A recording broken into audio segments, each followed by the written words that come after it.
ಚೆನ್ನಾಗಿದ್ದೀರಮ್ಮ? ತುಂಬ ದಿನ ಆಯ್ತು ನೋಡಿದೆ. ಹುಷಾರಿರಲಿಲ್ಲ ಅರ್ಚಕರೇ, ಹಾಗಾಗಿ ಬರೋಕ್ಕಾಗಲಿಲ್ಲ.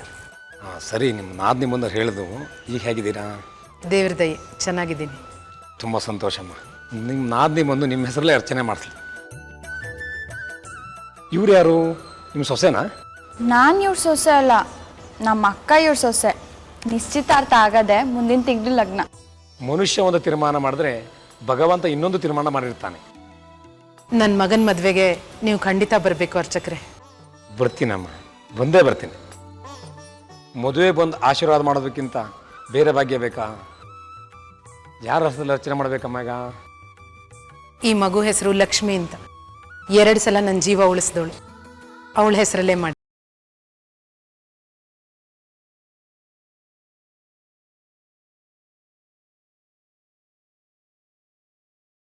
ನಾರಿಕೇಲ ಕಂಡ ಕದಲಿ ಪರಮಹಾ ನೈವೇದ್ಯಂ ವಿಸರ್ಜರಾಮೆ ಅಧಿಕ ಪುಣ್ಯಫಲ ಪ್ರಾಪ್ತ್ಯರ್ಥಂ ಪಶ್ಚಾತ್ ಮಹಾಮಂಗಲ ನೀರಾಜನಂ ಕರಿಷ್ಯೆ. ಓಂ ಹಿರಣ್ಯಪಾತ್ರಂ ಮದೋ ಪೂರ್ಣಂ ದದಾತೆ ಮಧವ್ಯೋ ಸಾನೀತೆ ಏಕದಾ ಬ್ರಹ್ಮಣ ಉಪಹರತೆ. ಅರ್ಚತ ಪ್ರಾರ್ಚತ ಪ್ರಿಯಮೇಧಾಸೋ ಅರ್ಚತ ಅರ್ಚಂತ ಪುತ್ರಕ ಉತ ಪುರಂದ ದೃಷ್ಟವರ್ಚತ. ಯಾವತ್ತು ನಿಮ್ಮ ಮಗನ ಹೆಸರಲ್ಲಿ ಅರ್ಚನೆ ಮಾಡೋರು, ಇವತ್ತು ಇವೇ ಹೆಸರಲ್ಲಿ ಮಾಡ್ತಾ ಇದ್ದಿಲ್ಲ. ಅವನು ನನ್ನ ಹೊಟ್ಟೆಲಿ ಹುಟ್ಟಿದ ಮಗ, ಇವಳು ನನಗೆ ಜೀವ ಕೊಟ್ಟ ತಾಯಿ. ಅವ್ವ, ಅದೇನದು ಎಲ್ಲರ ಹತ್ರನೂ? ನಾನು ಪ್ರದಕ್ಷಿಣೆ ಹಾಕೊಂಡು ಬರ್ತೀನಿ, ನೀವು ಇಲ್ಲೇ ಇರಬೇಕು. ಯಾರಮ್ಮ ಇವರು? ಅವಳು ಯಾರೋ, ಎಲ್ಲಿಂದ ಬಂದ್ಲೋ ಗೊತ್ತಿಲ್ಲ ಅರ್ಚಕರೇ. ಯೋಗ ಯೋಗ ಅಂತಾರಲ್ಲ ಹಾಗೆ. ನನ್ನ ಮನೇಲೇ ಇದ್ದಾಳೆ, ನನ್ನ ಜೊತೆಲೇ ಇದ್ದಾಳೆ. ಕೊರಳಲ್ಲಿ ಮಾಂಗಲ್ಯ ಇದೆ, ಆದರೆ ಸುತ್ತಮುತ್ತ ಓಡಾಡೋ ಗಂಡ ಮಾತ್ರ ಇಲ್ಲ.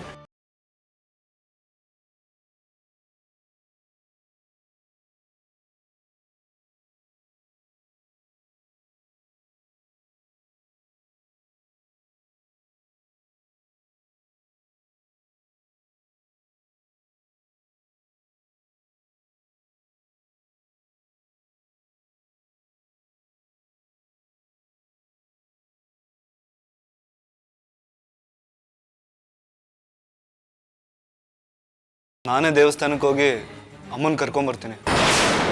ಚಂದು, ಯಾಕೆ ಇಷ್ಟೊಂದು ಟೆನ್ಷನ್ ಮಾಡ್ಕೋತಿದ್ಯಾ? ಅದಕ್ಕೆ ಇನ್ನೇನು ಬಂದ್ಬಿಡ್ತಾರೆ. ಹೌದು ಚಂದು, ನಿಮ್ಮಮ್ಮ ಹೋಗಿರೋ ದೇವಸ್ಥಾನ ಇಲ್ಲೇ ಪಕ್ಕದಲ್ಲೇ ಇದೆ. ಇನ್ನೇನು ಬಂದ್ಬಿಡ್ತಾರೆ, ಸ್ವಲ್ಪ ತಡಿಯೋ. ನಿಮ್ಗೆ ಯಾರಿಗೂ ನನ್ನ ಟೆನ್ಷನ್ ಅರ್ಥ ಆಗ್ತಿಲ್ಲ.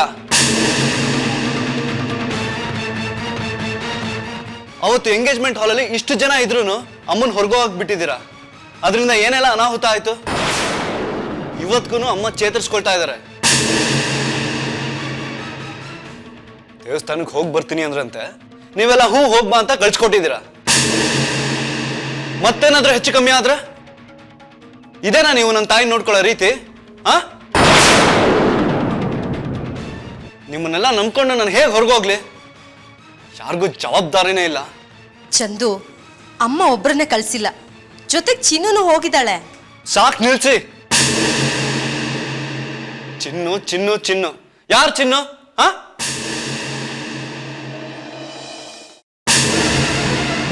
ಓಕೆ, ಅಮ್ಮನ 2 ಸರಿ ಕಾಪಾಡಿದಾಳೆ, ಈಗಲೂ ಅಮ್ಮನ ಜೊತೆನೇ ಇದ್ದಾಳೆ, ಒಪ್ಕೋತೀನಿ. ಆದ್ರೆ ಅವಳಿಗೂ ಈ ಮನೆಗೂ ಏನ್ ಸಂಬಂಧ? ಅವಳಿಗೂ ಅಮ್ಮಂಗೂ ಏನ್ ಸಂಬಂಧ? ಶ್ರುತಿಗೆ ಎಲ್ಲೋ ಸಿಕ್ಕಿದಾಳೆ, ತಂಗಿ ಅಂತ ಟ್ರೀಟ್ ಮಾಡ್ತಿಯಾಳೆ. ಅಮ್ಮನ್ ನೋಡ್ಕೊಳಕ್ ಈ ಮನೆಗೂ ಕರ್ಕೊಂಡ್ ಬಂದ್ಯಾಳೆ, ಅದನ್ನೂ ಒಪ್ಕೋತೀನಿ. ಆದ್ರೆ ಅಜ್ಜಿ, ತಾತ, ಅತ್ತೆದಿರು, ಮಾವ ನೀವೆಲ್ಲ ಇದ್ದೀರಾ, ಮೇಲಾಗಿ ರಕ್ತ ಸಂಬಂಧಿಗಳು. ನೀವೇ ಅಮ್ಮನ್ ಚೆನ್ನಾಗಿ ನೋಡ್ಕೋತಾ ಇಲ್ಲ. ಇನ್ನ 3ನೇ ಅವಳು ಚಿನ್ನು, ಅವಳನ್ನ ಹೇಗ್ ನಂಬೋದು? ಚಂದು, ನೀನು ನಮ್ಮನ್ನೆಲ್ಲ ಅಪಾರ್ಥ ಮಾಡ್ಕೊಂಡಿದ್ಯಾ. ಅದಕ್ಕೆ ನಮ್ಮನ್ನ ಕರೆದಿದ್ರೆ ನಾವೇನು ಬರಲ್ಲ ಅಂತ ಹೇಳ್ತಾ ಇದ್ವಾ? ನಮ್ಮ ಜೊತೆ ಬರೋದಕ್ಕೆ ಅತ್ತಿಗೆಗೆ ಬಹುಶಃ ಇಷ್ಟ ಇಲ್ಲ.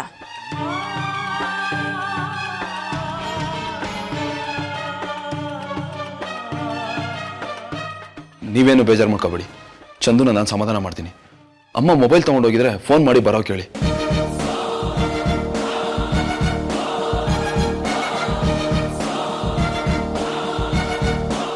ಅಪ್ಪ ಹಾಕಿದ ಆಲದ ಮರದ ನೆರಳಿಗಿಂತ ಹೊಸದಾಗಿ ಚಿಗುರು ಹೊಡಿತಾ ಇರೋ ಮರದ ನೆರಳೆ ತುಂಬ ಪ್ರೀತಿ ಆಗ್ತಾ ಇದೆ.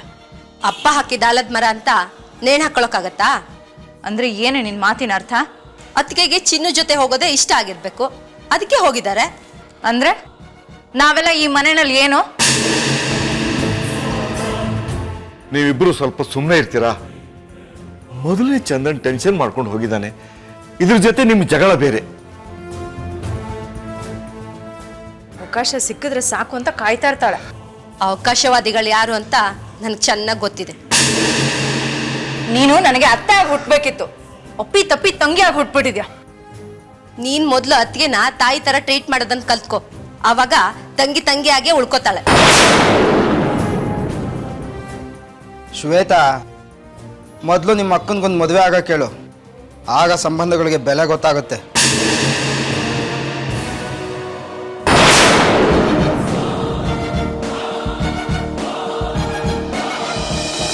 ದೇವಸ್ಯ ಗ್ರಹೇ ಮುನಯೋ ವಸಂತಿ ದೇವಾನಾಂ ಕವಯ ಪಾರ್ಥಿವಾಸಃ ದೇವಾ ಇದಂ ಮೇ ಸುಮನಸ್ಯ ಮಾನೋ ದಿವಿ ದೇವಾ ವಸವೋ ದೀರ್ಘಮಾಯುಃ ಮನಸ್ಸಂಕಲ್ಪ ಸಿದ್ಧಿರಸ್ತು ಉತ್ತರೋತ್ತರಾಭಿವೃದ್ಧಿರಸ್ತು.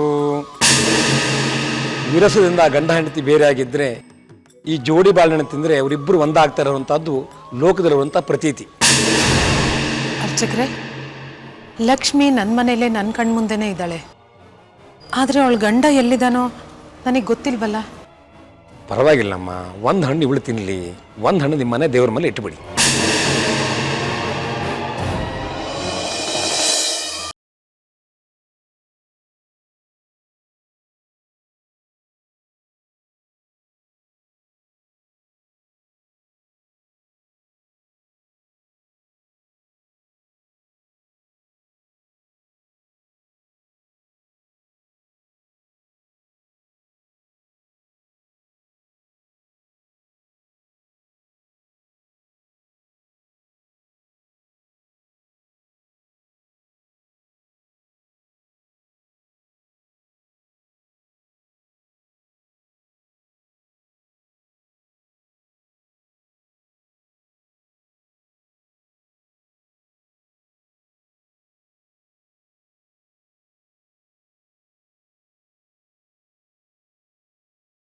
ಪಾರ್ವತಿ,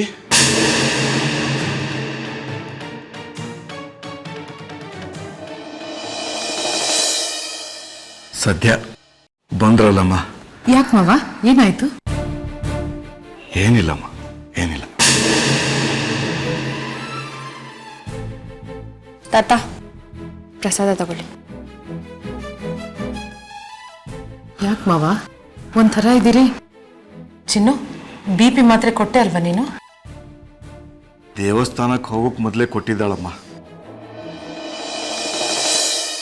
ಮಾವ ಪ್ಲೀಸ್, ಏನೋ ಆಗಿದೆ, ಏನಾಗಿದೆ ಅಂತ ಹೇಳಿ ಮಾವ. ಪಾರ್ವತಿ, ನಿನ್ನ ಮಗ ತುಂಬ ಕೋಪ ಮಾಡ್ಕೊಂಡಿದ್ದಾನಮ್ಮ, ತುಂಬ ಬೇಸರ ಮಾಡ್ಕೊಂಡಿದ್ದಾನೆ. ಯಾಕೆ? ಯಾಕಂತೆ? ನೀನು ದೇವಸ್ಥಾನಕ್ಕೆ ಹೋಗಬಾರ್ದಾಗಿತ್ತು, ನೀನು ಹೋಗ್ತೀನಿ ಅಂದಾಗ ನಾನು ಕಳಿಸ್ಬಾರ್ದಾಗಿತ್ತು. ಇಷ್ಟೊತ್ತು ನನ್ನ ಎದುರು ಬೀರ್ ದೇವ್ರ ಥರ ಕುಣಿದು ಕುಪ್ಪಳಿಸಿ ಹೋದ. ತಾತ, ನೀನು ತಪ್ಪು ಮಾಡಿದೀಯಾ, ಅಮ್ಮನ ದೇವಸ್ಥಾನಕ್ಕೆ ಯಾಕೆ ಕಳಿಸಿದ್ಯಾ ಅಂತ ನನ್ನ ಮೇಲೆ ಹಾರಾಡ್ದ. ಯಾಕೋ ತುಂಬಾ ಬೇಜಾರಾಯ್ತಮ್ಮ. ಒಂದೊಂದ್ಸಲ ಇವನು ಶುದ್ಧ ಅವಿವೇಕಿ. ನೀವು ಯಾಕೆ ಅವನ ಮಾತಿಗೆ ಬೇಸರ ಮಾಡ್ಕೋತೀರ ಮಾವ? ಇತ್ತೀಚೆಗೆ ಯಾಕೋ ಇವಂದು ತುಂಬಾ ಅತಿ ಆಯ್ತು. ತಾನೇ ಮನೆ ಯಜಮಾನ ಅನ್ನೋ ಹಾಗಾಡ್ತಾನೆ. ನಿಜ ಅಲ್ಲಮ್ಮ, ಅವನೇ ಈ ಮನೆ ಯಜಮಾನ. ಈ ಮನೆ ಯಜಮಾನ ಅವನಲ್ಲ ಮಾವ, ನೀವು. ನಾನ್ ದೇವಸ್ಥಾನಕ್ಕೆ ಹೋಗಕ್ಕೆ ಇವನ್ ಪರ್ಮಿಷನ್ ಕೇಳ್ಕೊಂಡು ಹೋಗ್ಬೇಕಿತ್ತಂತ. ಅಷ್ಟಕ್ಕೂ ನನ್ನನ್ನು ಕೇಳ್ಬೇಕಿತ್ತು ಅವನು, ನಿಮ್ಮನ್ನ ಯಾಕಂತ ಕೇಳ್ದ? ಎಲ್ಲಿ ಅವನು? ನೋಡಮ್ಮ, ಚಂದುಗೆ ನೀನೇನು ಅನ್ಬೇಡ. ಮೊದಲೇದು ನೀನು ಹಾಸಿಗೆಯಿಂದ ಏಳಬಾರ್ದಾಗಿತ್ತು, ಅದು ನೀನು ದೊಡ್ಡ ತಪ್ಪು. ಆಮೇಲೆ ದೇವಸ್ಥಾನಕ್ಕೆ ಹೋಗಿದ್ದು ಎರಡನೇ ತಪ್ಪು. ಚಂದು ಹೇಳಿದ್ದೆ ಸರಿ.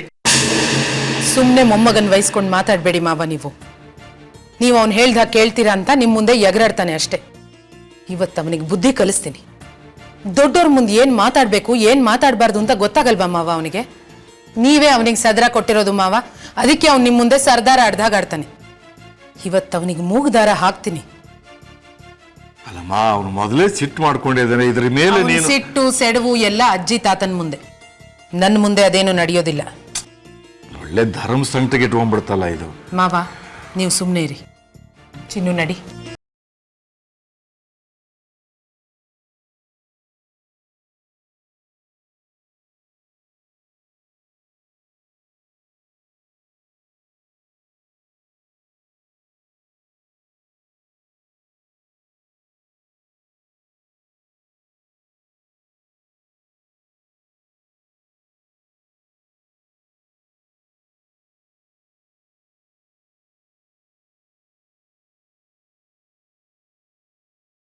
ಅವ್ವ ತುಂಬ ಆಯಾಸ ಆಗ್ತಾ ಇದೆಯಾ?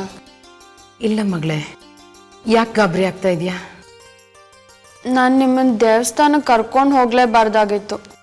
ನಾನು ನಿಮಗೆ ಹೇಳ್ದೆ, ನೀವೇ ಬಲವಂತ ಮಾಡಿ ಕರ್ಕೊಂಡು ಹೋದ್ರಿ.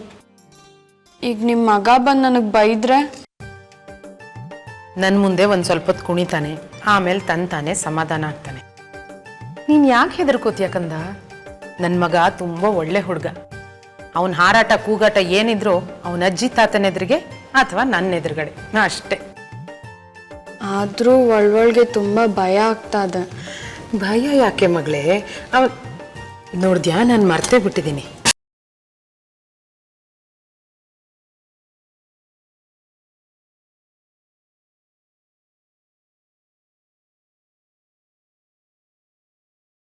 ತಗೋ ತಿನ್ನು. ಯಾಕವ್ವ? ಯಾಕೆ ಗೀಕೆ ಅಂತ ಎಲ್ಲ ಕೇಳಬಾರ್ದು. ತಿನ್ನು ಅಂದರೆ ತಿನ್ನಬೇಕು. ತಿನ್ನು.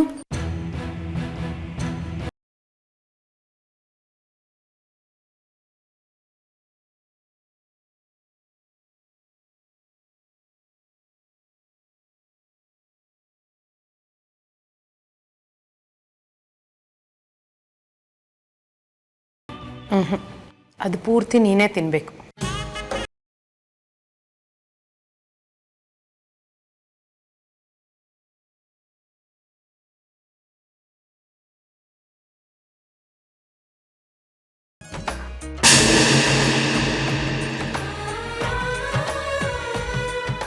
ಆಯ್ತಾ?